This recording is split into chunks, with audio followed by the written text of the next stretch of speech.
Salut à tous et bienvenue sur la chaîne YouTube Personne connaît. Alors que diriez-vous d'installer un magnifique bassin naturel à l'intérieur de votre jardin? Quand je parle de bassin, le premier argument qu'on me donne c'est « Oh là, mais tu vas être envahi par les moustiques !» Et si je vous disais que ce bassin a été conçu pour être un bassin anti-moustique, c'est-à-dire qu'en plus de ne pas augmenter les populations de moustiques dans votre jardin, il va au contraire les faire diminuer drastiquement et vous aider à lutter contre leur invasion. Et je ne plaisante pas, regarde la surface de l'eau. Regarde, il y a des moustiques morts, c'est constellé de moustiques morts partout. Il y a des moustiques morts sur toute la surface. Là, il y en a aussi là-bas. D'habitude, il y en a plus, mais là, il fait un peu froid. Mais il y a des moustiques morts partout. Et ce n'est pas parce que j'ai mis de la javel dans l'eau, hein. Tous ces moustiques sont morts de façon naturelle. Et je vais tout expliquer dans cette vidéo.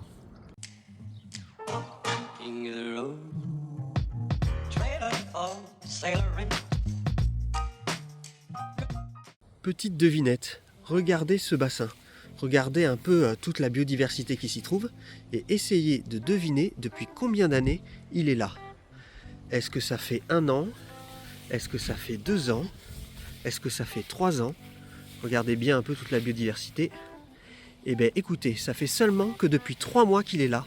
Et en effet, j'ai utilisé ce qu'on appelle une technique de réensauvagement pour pouvoir rapidement apporter de la biodiversité lors de la création de ce bassin. Absolument toutes les plantes que vous voyez ici, elles m'ont coûté 0 €. En fait, elles sont issues de boutures que j'ai prélevées dans la nature. Attention, quand on prélève dans la nature, il y a 3 règles importantes à respecter. Règle numéro 1, on ne prélève pas de plantes dans des milieux naturels, et encore moins dans des milieux naturels et protégés. Règle numéro 2, on ne prélève pas plus de 10% de ce qui est disponible. On prélève d'ailleurs en priorité des plantes qui sont disponibles en excès. Et la règle numéro 3, c'est qu'on ne prélève pas de plantes dans d'autres régions ou dans d'autres pays que le nôtre. Je vous vois venir, hashtag renouer du Japon. Dites-vous que la quasi-totalité des plantes que vous voyez ici, je les ai récoltées dans des vieux fossés dégueulasses laissés à l'abandon avec des déchets qui flottent à la surface. Donc pour vous dire. Le fait de prélever comme ça des plantes directement dans la nature, en fait ça va participer à un ensauvagement rapide de votre bassin. En effet, vous allez les prélever avec la terre, la petite motte de terre dans laquelle elles poussent. Et du coup, sur ces plantes, il y a des œufs des futures générations d'animaux qui n'auront aucun prédateur et qui vont pouvoir s'installer en premier dans votre bassin. Je pourrais mettre des poissons dans ce bassin, mais j'ai décidé de ne pas en mettre. En effet, je préfère qu'ils restent le plus sauvages possible. Les poissons que je pourrais mettre dans ce bassin de 750 litres, en fait, ça serait des gambusies, voire des poissons rouges. Mais pas de carpe-koi, car les carpe-koi, il leur faut minimum 1000 litres par carpe. Mon jardin se trouve en ville, c'est un véritable écrin de verdure perdu au milieu de toute cette activité humaine. Et du coup, dans cette zone-là en particulier, c'est une zone que j'ai dédiée principalement à la biodiversité. Alors tout d'abord, dans ce bassin, il y a un système de filtration qui est sous l'eau, qui permet de filtrer l'eau du bassin. Ensuite, il y a une fontaine qui permet l'oxygénation de l'eau, pour éviter qu'il y ait une asphyxie d'oxygène à l'intérieur de l'eau. Ensuite, il y a une caméra à vision nocturne pour pouvoir filmer les animaux qui vivent autour du bassin. Il y a un petit thermomètre de bassin qui est ici, un thermomètre aquatique. Alors la température, elle est de 11 degrés. Bon, je ne sais pas quoi faire de cette information, mais au moins je sais la température de l'eau. Ensuite, il y a ici un petit panneau solaire qui est relié à un éclairage aquatique, un éclairage sous l'eau. Alors je ne recommande pas un éclairage sous l'eau. En fait, c'est vraiment très néfaste en fait pour la vie aquatique du bassin. Un éclairage aquatique, ça les perturbe beaucoup. Donc la plupart du temps, il est éteint et c'est vraiment quand j'invite des gens ou quand je veux regarder vraiment en profondeur ce qui s'y passe, et bien là, je l'allume. D'ailleurs, je vous montrerai plus tard dans la vidéo ce que ça donne. J'ai choisi de faire en sorte que tous ces appareils ne fonctionnent pas avec l'électricité de la maison. En fait, elles fonctionnent grâce à l'énergie solaire, grâce à ce panneau solaire et grâce à ce panneau solaire qui est ici. Ainsi, comme ça, le bassin est totalement autonome et ne dépend pas de moi pour son bon fonctionnement. Faire un bassin est vraiment un énorme cadeau que vous pouvez faire à la biodiversité. En effet, est-ce que vous connaissez mon film français préféré? Alors mon film français préféré, c'est Les Visiteurs, avec Christian Clavier là, qui joue Jacouille. Non, bien sûr, je plaisante. En fait, mon film français préféré, c'est Les Enfants du Marais. Les Enfants du Marais, en fait, c'est un vieux film. Alors, un vieux film entre guillemets, parce qu'on ne sait même plus qu'est-ce qui est vieux et qu'est-ce qui est récent de nos jours. Donc, c'est un vieux film où une vieille dame raconte son enfance au Marais, Alors pas le marais à Paris, hein, le marais là où il y a de la boue et des sangsues. Et du coup elle raconte son enfance où elle accompagnait son père qui venait pêcher avec son ami. Et du coup elle avait une enfance très belle, elle jouait beaucoup avec ses amis et tout.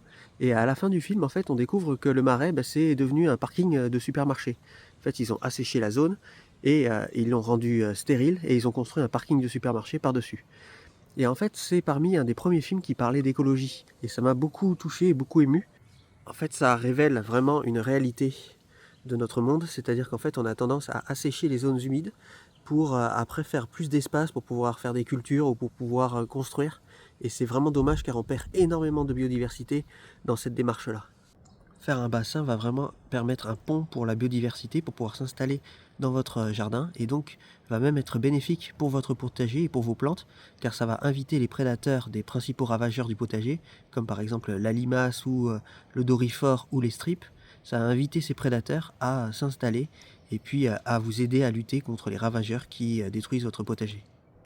L'eau, on le sait, est une des premières sources de vie, et le fait d'installer un point d'eau va permettre de sédentariser toute la biodiversité qui vit dans votre jardin. Que ce soit du jour ou de la nuit, ce n'est pas du tout la même population qui vit autour du bassin. Et pour étayer mes propos et pour votre plus grand plaisir, j'ai filmé quelques images à l'aide d'une caméra à vision nocturne des animaux qui vivent autour du bassin.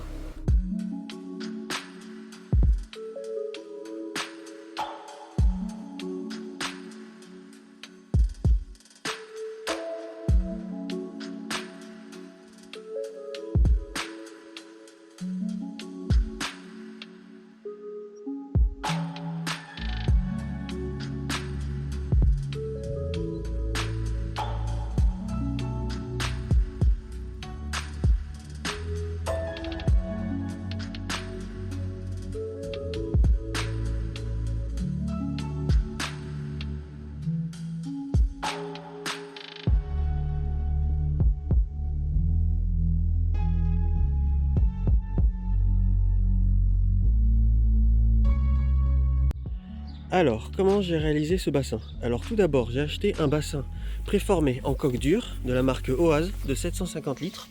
Là on peut voir, là c'est très résistant, c'est assez résistant et assez fiable. À savoir que les seuls bassins qui vaillent le coup d'être faits, il faut qu'ils soient en EPDM de 2 mm ou plus, ou en béton, ou sinon comme celui-là. Et toutes les autres manières pour faire un bassin, tout ça c'est de l'arnaque. Il faut savoir que j'ai vu chez pas mal de gens que les bassins, s'ils sont faits autrement qu'avec les techniques que je vous ai citées, ils ne durent pas dans le temps. Après, il y a les bassins qu'on peut faire de façon naturelle, en creusant dans l'argile, mais ça, il faut qu'il soit relié à une source d'eau, sinon il faudra continuellement le remplir et ça sera une perte de temps et d'argent. Une fois que j'ai reçu le bassin, je l'ai positionné à l'endroit où je voulais l'installer. À savoir que là, j'ai choisi de l'installer ici, pour qu'il soit visible depuis la maison. Et je l'ai installé sous un arbre pour pas qu'il ait trop de soleil direct, pour limiter l'apparition des algues. Mais surtout en temps normal, normalement il faut éviter d'installer un bassin sous un arbre car il va nécessiter un peu plus d'entretien. Et en plus de temps en temps il faudra installer un filet par-dessus pour limiter les feuilles en automne qui tombent dedans, ou les fleurs, les pétales des fleurs ou les fruits. Mais quand on installe un bassin de 750 litres, il vaut mieux éviter d'avoir le soleil direct en permanence car cela peut favoriser l'apparition des algues et surtout ça peut asphyxier le bassin, c'est-à-dire que les algues vont aspirer tout l'oxygène qu'il y a dans le bassin et ça peut créer vraiment une asphyxie du bassin. Donc c'est pour ça que j'ai préféré le mettre sous ce mirabellier. Une fois qu'on installe le bassin, malheureusement il n'y a pas le choix, il faut creuser. Alors pour creuser vraiment de façon idéale, le mieux c'est d'attendre qu'il ait pas mal plu, pour que la terre soit assez souple et plus facile à creuser. Et pour vraiment creuser dans les bonnes proportions, il faut poser le bassin à l'endroit indiqué et puis après avec une bombe de chantier ou des piquets, il faut délimiter la zone qui sera occupée par le bassin. Alors en premier lieu, il faut retirer le couvert d'herbe, c'est-à-dire l'épaisseur d'herbe qui est par-dessus la terre. Et cette épaisseur d'herbe, il faut la garder de côté. Elle sera très utile plus tard pour les finitions. Alors une fois qu'on a retiré l'épaisseur d'herbe, il faut creuser en respectant les paliers. C'est-à-dire que là, dans ce bassin, il y a plusieurs paliers. Là, on peut le voir, il y a le palier de la rive. Alors je vais essayer de vous montrer pour qu'on voie un peu mieux. Là, il y a le palier de la rive. Là, il y a le palier de la zone marécageuse. Et après, il y a un palier ici pour mettre des plantes de semi-profondeur. Et après, il y a le dernier palier où là, on met les plantes vraiment de profondeur. Donc voilà, on creuse en respectant les paliers. Alors quand on achète un bassin préformé, il faut vraiment creuser en respectant exactement les formes du bassin. C'est-à-dire limite on fait de la sculpture dans l'argile, car mon sol est très argileux, donc limite j'ai fait de la sculpture. J'ai vraiment fait en sorte de respecter tous les paliers. Alors il vaut mieux commencer par creuser par le premier palier.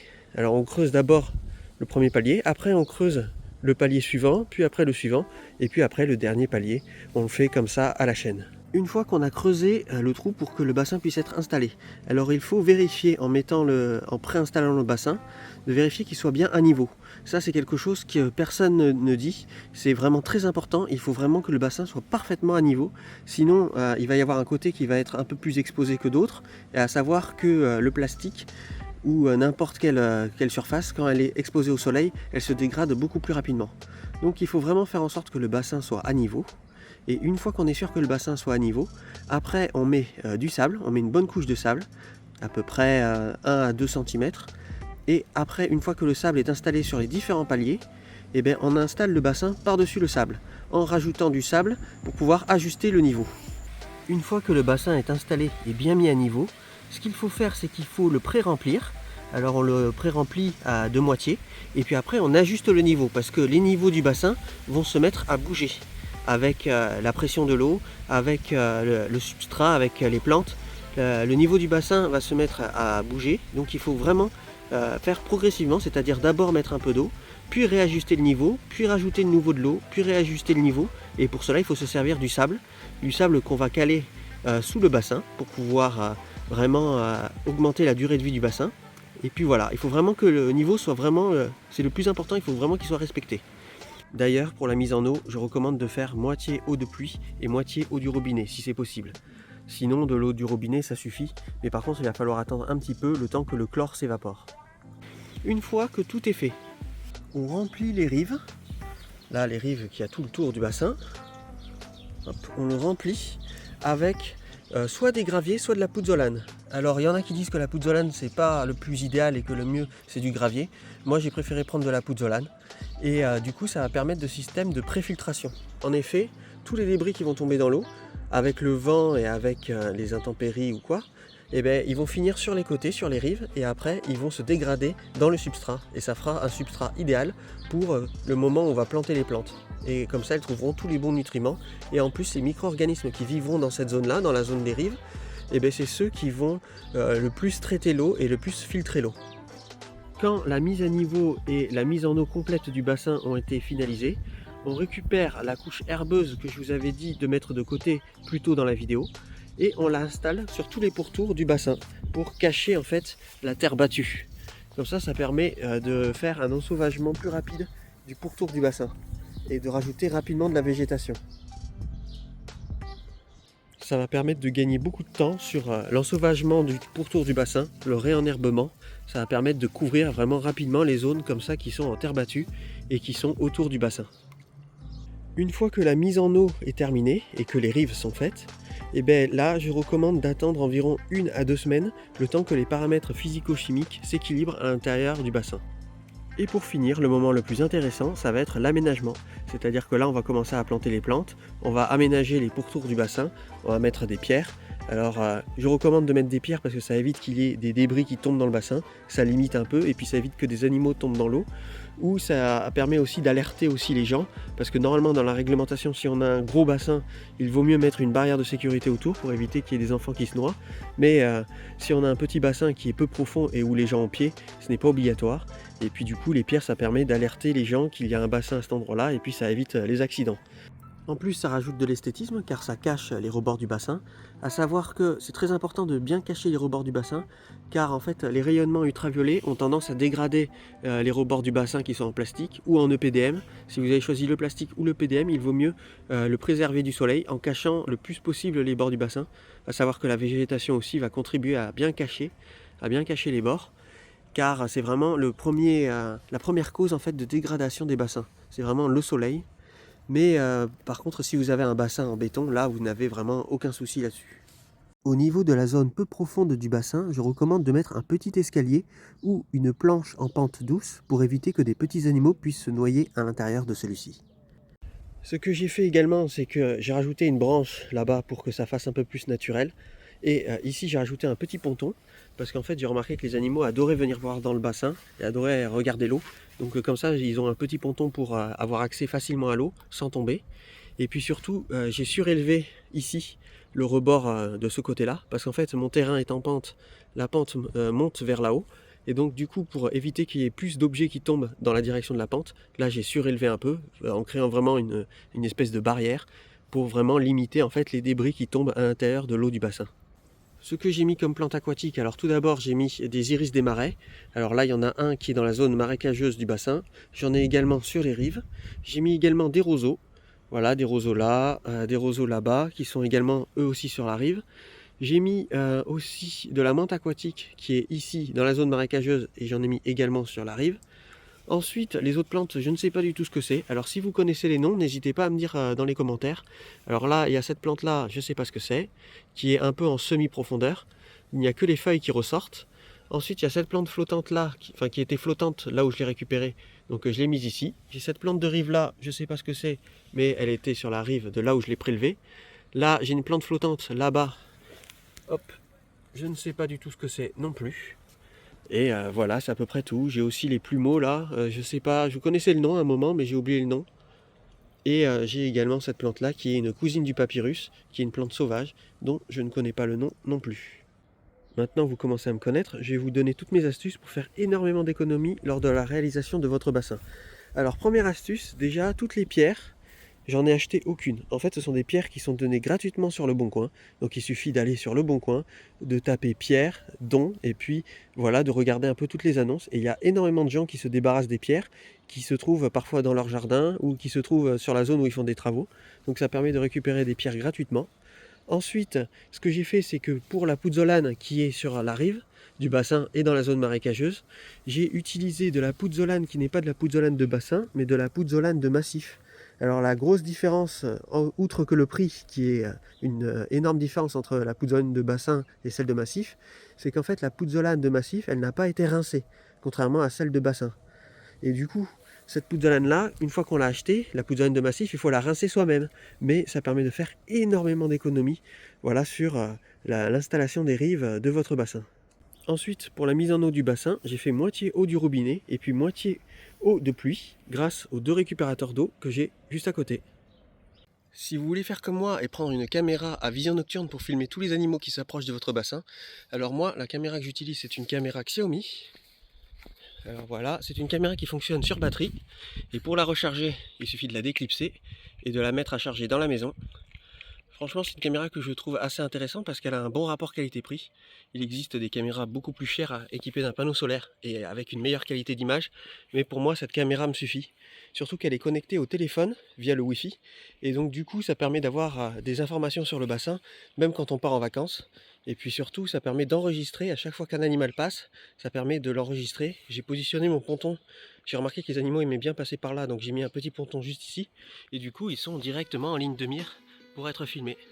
Et ça fait parfois de belles surprises quand on se réveille le matin ou quand on va se coucher le soir. La nuit, c'est le moment de la journée où toute la vie aquatique se révèle. Alors là, il y a les lumières sous-marines qui sont allumées. Alors je les ai allumées uniquement pour la vidéo, mais sinon en temps normal, elles sont en permanence éteintes. Alors là, on va aller voir un peu tout ce qu'il y a dans le bassin. Alors pour commencer là, il y a une larve, je pense, de dithyque. Alors je ne m'y connais pas trop en vie aquatique, alors n'hésitez pas à me corriger dans les commentaires. Là, il y a un petit escargot aquatique avec la coquille pointue. Je ne sais pas ce que c'est non plus.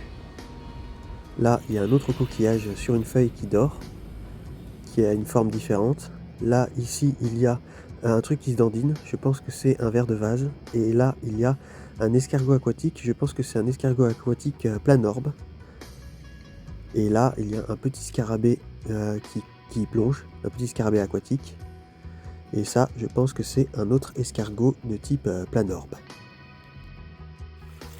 Je vais vous expliquer pourquoi ce bassin a été conçu pour être un bassin anti-moustique et pourquoi c'est peut-être la solution ultime pour limiter l'invasion des moustiques à l'intérieur de votre jardin. Tout d'abord, ce bassin n'est pas un bassin d'eau stagnante, c'est un bassin qui a de l'eau en mouvement grâce à cette fontaine que vous voyez ici, qui couvre une bonne partie du bassin quand son soleil est au maximum. Et du coup, ça crée un mouvement dans l'eau qui empêche les larves de moustiques de s'alimenter en oxygène par le petit orifice qu'ils ont au pied de leur abdomen. Et c'est pour cette raison que les moustiques préfèrent largement se reproduire dans une eau qui est stagnante plutôt qu'une eau qui est en mouvement.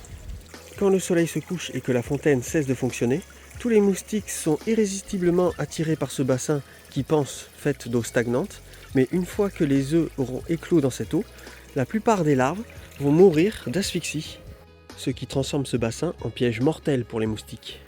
Une autre raison pour laquelle les moustiques sont irrésistiblement attirés par ce bassin, c'est parce qu'en fait sur leur tête il y a des antennes qui leur servent notamment d'organes olfactifs et qui leur permettent de détecter les points d'eau, qui leur permettent de détecter les coupelles d'eau stagnantes ou qui leur permettent de détecter les zones qui sont des lieux idéaux pour pouvoir se reproduire et fonder de nouvelles générations. Et c'est notamment avec ces organes olfactifs qu'ils arrivent à vous trouver, vous, grâce à l'odeur que vous avez, grâce au dioxyde de carbone que vous expirez, et c'est ainsi qu'ils arriveront à toujours vous retrouver pour pouvoir pomper votre sang.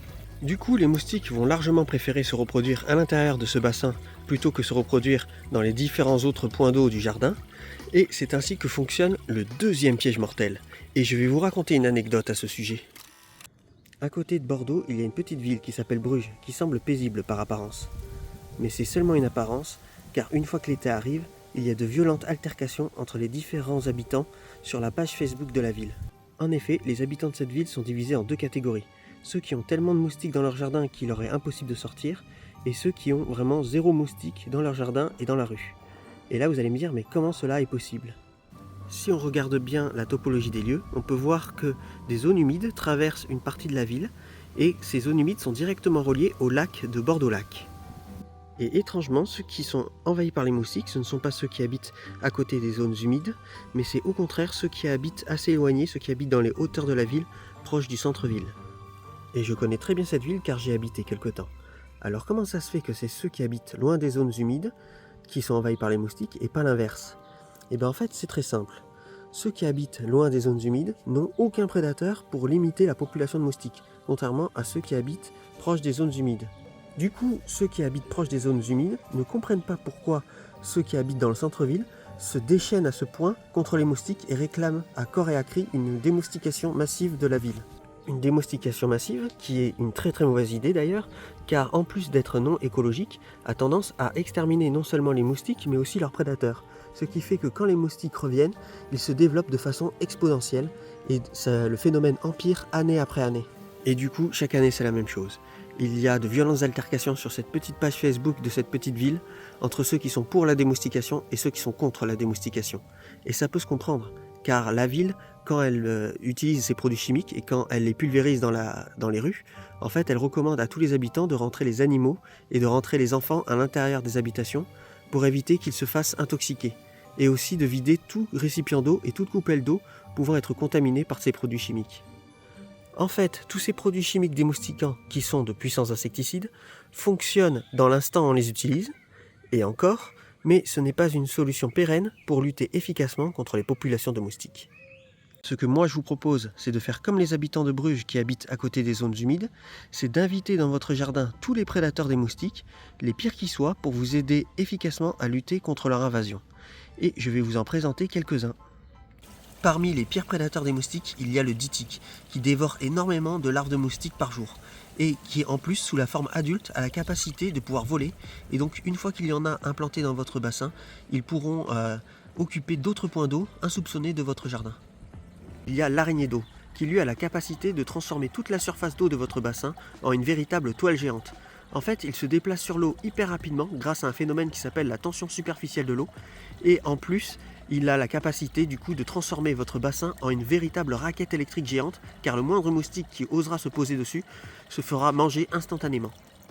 Et pour finir, le plus grand prédateur des moustiques, c'est la libellule ou demoiselle. Sous sa forme larvaire, elle dévore énormément de larves de moustiques, et sous sa forme adulte, elle volera dans tout votre jardin, attrapera le moindre moustique qui s'y trouvera, grâce à ses 4 ailes qui lui donnent les meilleures capacités de vol de tout le règne des insectes. Évidemment, pour que votre bassin profite de ses meilleures capacités anti-moustiques, il va falloir attendre un petit peu. En effet, il faut attendre que les larves de moustiques s'installent pour que les prédateurs s'installent à leur tour, sachant que ce n'est pas la première année où vous verrez son plein potentiel, mais ce sera seulement à la seconde année. Il faudra bien entendu bien entretenir votre bassin de jardin pour que ses capacités anti-moustiques fonctionnent à 100%, et il faudra le vider tous les 2 ans pour pouvoir ramasser la couche de vase qui s'y trouvera au fond. Alors pour vider le bassin, je recommande de le vider à l'intérieur d'une cuve, si c'est possible, pour pouvoir garder la même eau. Sinon, vous pouvez vider totalement et puis mettre soit de l'eau du robinet, soit 50% eau du robinet et eau de pluie. Et pour finir, la dernière chose qu'il faut faire absolument pour profiter pleinement des capacités anti-moustiques du bassin, c'est qu'il faut supprimer tous les autres points d'eau du jardin, d'eau stagnante, qui peuvent rentrer en compétition avec ce dernier. Comme par exemple ici de l'eau stagnante qui reste dans un pot abandonné, ou le sous-pot d'une plante en pot. Alors là par contre en été, je comprends très bien que c'est vraiment plus simple de laisser un peu d'eau au fond car la terre se dessèche assez rapidement. Mais par contre ce qu'on peut faire c'est attendre que vraiment l'eau s'évapore entièrement et que la terre se dessèche bien complètement pour tuer toutes les larves de moustiques qui s'y trouvent. Et si vous ne pouvez pas le vider comme ces récupérateurs, et bien là il faut mettre une moustiquaire à l'entrée du tuyau. Je sais pas si on arrive à voir. Voilà. Et en plus ça sert de filtre pour éviter qu'il y ait trop de feuilles mortes qui tombent à l'intérieur. Il faut vraiment penser à tous les points d'eau, comme par exemple là il y a un noyat. Et là, ça peut être un endroit où il y a des moustiques. Mais bon, heureusement là il est vide. Après, je ne vais pas vous mentir, le bassin ne supprimera jamais tous les moustiques du jardin, il y en aura toujours un petit peu. Et malheureusement, surtout depuis l'arrivée du moustique tigre, où là les experts nous annoncent qu'il va falloir apprendre à vivre avec et qu'on ne pourra jamais l'éradiquer complètement.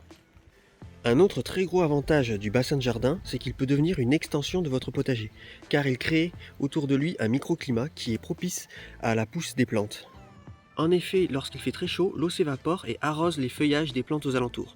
Et en plus, cette eau arrose également superficiellement la terre qui se trouve autour du bassin. Comme ce thym par exemple, que j'ai planté juste à côté du bassin. Et ici, j'ai planté de la camomille. Qu'on voit ici, j'en ai planté sur tout le pourtour du bassin. Et plus tard, je compte entourer le tour du bassin avec du persil et de la ciboulette. Surtout qu'en fait, le bassin a un ensoleillement qui est idéal. En effet, il est ensoleillé de 14h jusqu'à la fin de la journée en été. Et l'hiver, il est en ensoleillement total car les feuilles des arbres sont tombées. Et donc du coup, il n'y a plus aucun obstacle pour que le bassin soit arrosé de lumière. On peut aussi planter des petits fruitiers autour du bassin pour profiter de son microclimat. Il faut privilégier des fruitiers qui ne perdent pas leurs feuilles en hiver, comme par exemple les agrumes. Alors là, ils sont un peu loin du bassin pour profiter du microclimat, mais je pense que ça va quand même le faire. Et en fait, les agrumes ont la particularité de non seulement ils ne perdent pas leurs feuilles, mais surtout, en fait, c'est assez peu connu, mais ils adorent être plantés à proximité des points d'eau. C'est pour ça qu'en Méditerranée, ils se portent assez bien, parce qu'ils sont régulièrement arrosés par la rosée de l'eau qui s'évapore de la mer Méditerranée. A savoir que dans leur milieu naturel, les agrumes poussent en lisière de forêt tropicale en Asie. Et donc c'est pour ça qu'ils adorent avoir les feuilles qui sont légèrement arrosées par la brume du matin ou du soir. Un bassin est vraiment très agréable en été lorsqu'il fait très chaud. Ça permet de créer un point de fraîcheur à l'intérieur du jardin. Et c'est très agréable de s'y trouver autour. Et c'est surtout aussi très pédagogique, que ce soit pour les adultes et pour les enfants, car ça leur permet de voir tout un tas de vies aquatiques qu'on n'a pas l'habitude de voir en temps normal dans un jardin. Et grâce au bassin, il n'y a pas que dans le bassin, où c'est un réservoir de biodiversité, mais il y a aussi sous les pierres qui l'entourent. Alors là, on peut voir... Bon, il n'y a pas grand-chose, mais c'est parce que le bassin est là depuis vraiment peu de temps. Là, il y a un petit coquillage. Et donc du coup, c'est vraiment parce que le bassin est vraiment depuis pas longtemps, mais sinon, dans plusieurs années, en fait, les lézards viendront faire leur nid sous les pierres. Et il y aura aussi tout un tas de biodiversité. Il y aura également des fourmis qui s'installeront et qui feront leur nid. En plus, les pierres qu'il y a autour du bassin, c'est vraiment une pouponnière idéale pour tout un tas d'animaux, parce qu'en fait, il y a de l'humidité en dessous qui s'accumule grâce à la proximité avec l'eau, mais en plus, elle chauffe avec le soleil, et donc du coup, ça permet de pouvoir faire une nurserie pour tout un tas d'animaux où ils seront vraiment dans des conditions idéales.